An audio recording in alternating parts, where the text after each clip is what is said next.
The wild ride to 30. Fuck, this is honest. Growing up, I've always thought I've lived a normal life for someone who was raised by a disabled father with no mother but loads of different mother figures. Shout out to my dad for doing such a good job. This is just a peek through the window of the everyday man. I hope you all enjoy these stories as much as I loved living them. Some of you may not agree, you may find it outrageous or damn right wrong, but in life we have grey areas. Try to sit back and remember this is just life. This will be a collection of short stories in no order whatsoever, randomly blurted out as if we sat in the pub having a chat. I just want everyone I include in these stories to know I loved the part of my life you were all in, and I hope that if I ever see any of you again, your life has gone well and you have everything you wanted. Story 1, Learning about Travelers. When I was younger, I met my first best friend. He was raised by a fighting family. His father used to fight semi-pro and was a roofer from Ireland, just to set the vibe of what I was dealing with at 10 years old. I had never met my best friend before this one day that, being the cocky little shit, I told him I fucked his mom. Dunno, don't ask me, I was 10, I must have watched Die Hard or something anyway. As you can imagine, he was a proud 10-year-old. Being from a fighting family challenged me to a fight.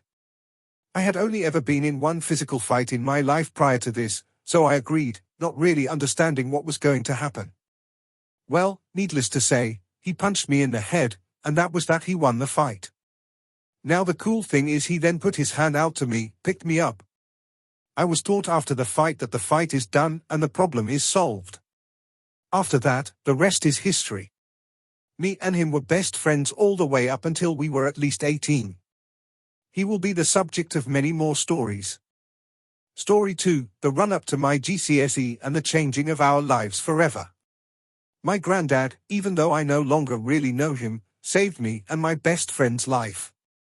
When we were younger, we were little shits. We were out shooting strangers with BB guns and marbles, stealing, and just being pure menaces, not proud, just telling them this is all true and part of life. We used to set dog shit bins on fire in busy estates and watch them all walk out angry and outraged by the smell. One day he sat us down and said that we need hobbies or we will end up in jail. He tells us from now on, every weekend I will stay with him and go fishing. Alas, we did every week without fail until we were around 16 years old. My friend still goes fishing when he can. However, like all things, too much is bad, and well, me and him were hooked. We wanted to go fishing all the time, and we would do all-nighters at Hampton Court. Once we got accused of poaching because we didn't know you couldn't fish where we were fishing. Well, it's study leave. We have 2 weeks until our GCSEs. For some reason, we decided we no longer needed our school books, and we burned them on the bonfire, leaving us with nothing to study. So as we couldn't do that, we decided to spend our digging a fish pond in his back garden. The pond is still there today. My grades, however, are not. Story 3, Coke and the supervisor with ADHD. I'm in my mid-20s. I've just come out of a 5-year-long relationship with a woman at the time I thought was the love of my life. Everything was going wrong. I had stopped building and I had started working in a bar. Good choice in the long run. I love my current job, however bad choice at the time. I hit the bottle. My brother was my boss, and we basically were able to do what we wanted. I thought this was cool, and this is what it's all about. Well, those who know me know I no longer drink. Anyway, we were all out getting drunk. My mate offers to get the bag. It's getting late.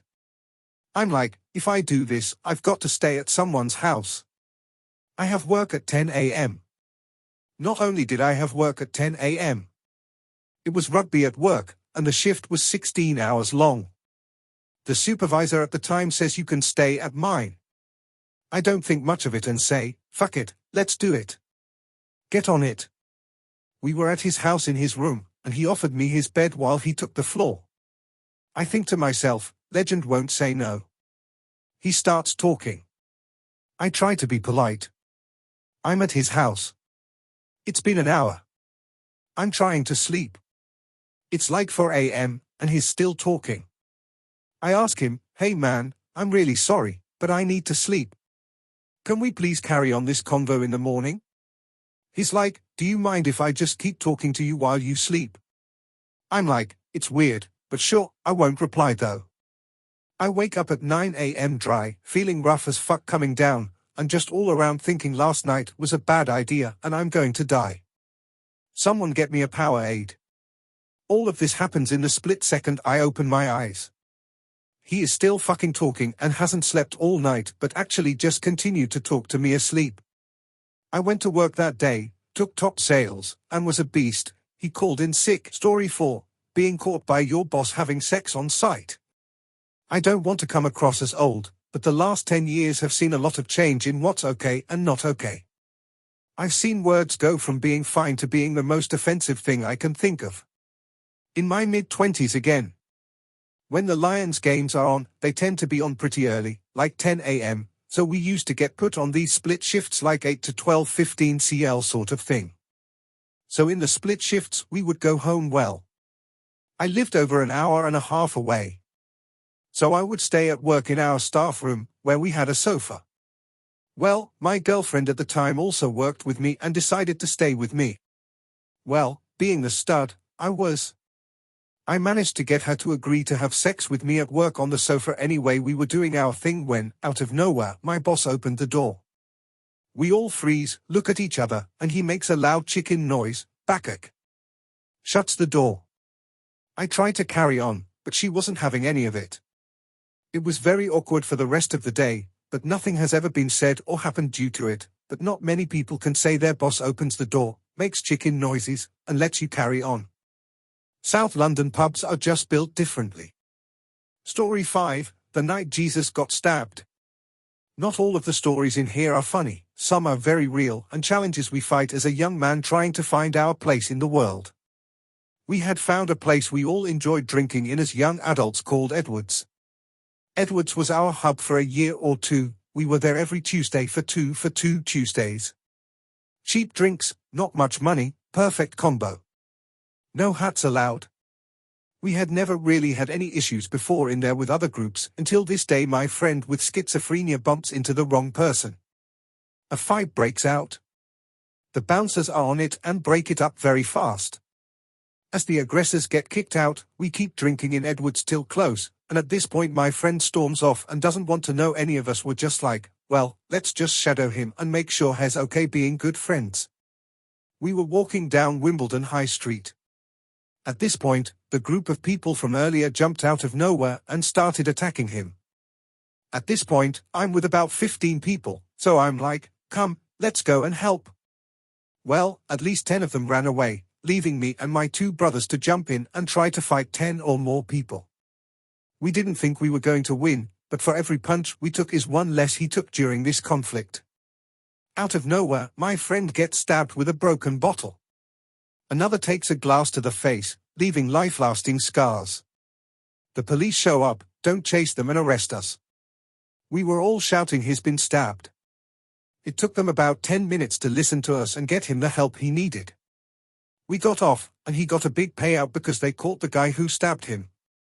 That was real friendship, if you ask me, and what real friends do, we just say fuck it in the face of danger and do what has to be done. And do what has to be done. Story 6, less than 911 to 77 days to mourn and celebrate. I'm sure you all have memories of the day 911 happened, as it changed the world forever. This is my account. My dad's birthday is 9/11. I woke up all excited. I'm 10 years old. It's my dad's birthday. We're going to have pizza for dinner. I'm probably going to watch him finish Resident Evil 1 for the first time on PS1. Life's fucking good. Just one thing in the way: school at the time, Pokemon cards and Game Boy games were all the rage, so I went to school and made my little 15-minute break play some Pokemon, living the life of a 10-year-old. Then we went back from break and to our first class. Boom, a plane hits the building. We were all told through the school PA system we must all go to the main hall for an emergency meeting. We go to the hall, get sat down, and there's 4 TVs. We're told to watch as the second plane hits. We're told this will change the world, and it's important we watch it. At 10 years old, I had already seen somebody die in Brighton, story for another day, but watching people jump to their deaths was world-altering. I felt bad. I was happy. I wanted to eat pizza, but all these people were dead. We didn't know what to do every year. I think to myself, it stinks that on a day I want to be so happy, so many are sad. My birthday is 7/7. I'm an army cadet in Wales. I've just been on a range to fire guns.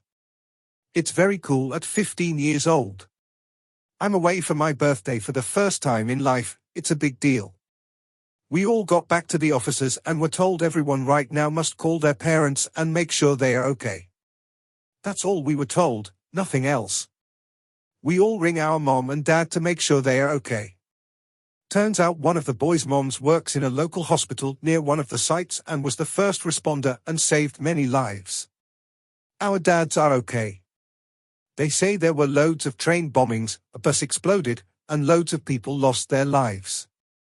Same as with my dad's, I feel guilty wanting to be happy on a day, so many are sad. We joke, but I try not to go out on my brothers' and sisters' birthdays for luck. Of course, compared to those affected, my account is worthless, but just know the ripple was so big it was even felt here. Story 7, The Band. From around 16 to 18, I was in a heavy metal band.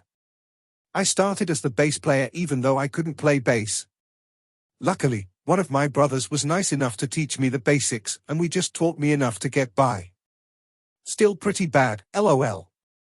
I moved to vocalist, and to me, there are two big standout moments that I will treasure forever. We're playing at a venue in Epsom to a crowd of maybe 50 people. We had a breakdown in a song, I can't remember the real lyrics, but on this occasion it was, Your Nose. However, I wasn't paying attention to who I was pointing at, and it turned out to be one of our only fans, and she had a big nose and never came to a show again. The Baptist Church is probably the only evidence of the band on YouTube and alive today. I remember rocking up to a church and thinking, you sure you want us to play here?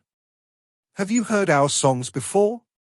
They said yes, all the warm-up groups were indie bands, we didn't think we fit in, and even worse, we were playing songs like Creeping Death by Metallica.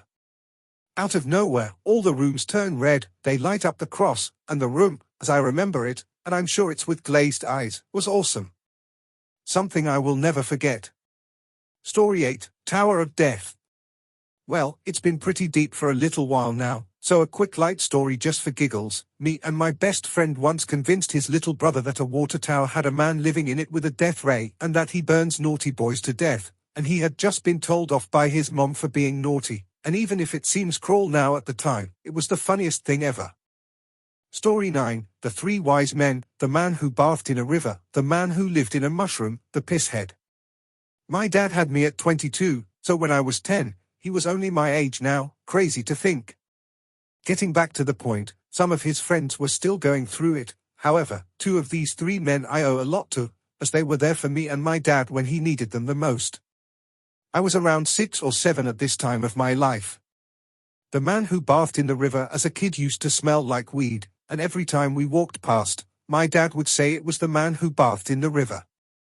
Growing up and smoking weed myself, I made the connection that the reason the man smelled like he bathed in the river was because he always smelled like weed. The pisshead. I have very fond memories with this man every week. He would bring me a flat cap, an obsession that continues today. He was there for my dad when he needed him. Even when I was doing my DJ gigs, he came out to support me after not seeing me for over 15 years. Legend. The man who lived in a mushroom, not much to say really. But he lived in a mushroom not because of Mario, like my innocent little brain, but because he was on mushrooms all the time. All hidden in plain sight, I was none the wiser the brain of an innocent child. Story 10, The first time my parents let me drink. I don't owe it all to my dad.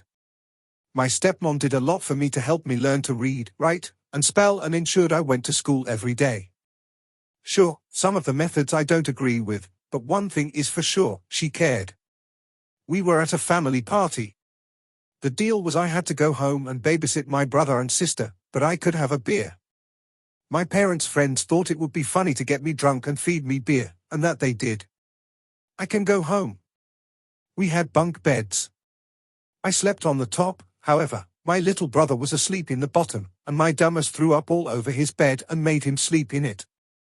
It's gross, but I'm sure there's a lot worse older brother stories out there. I'm now very proud of my little brother, even though he's 7 feet tall.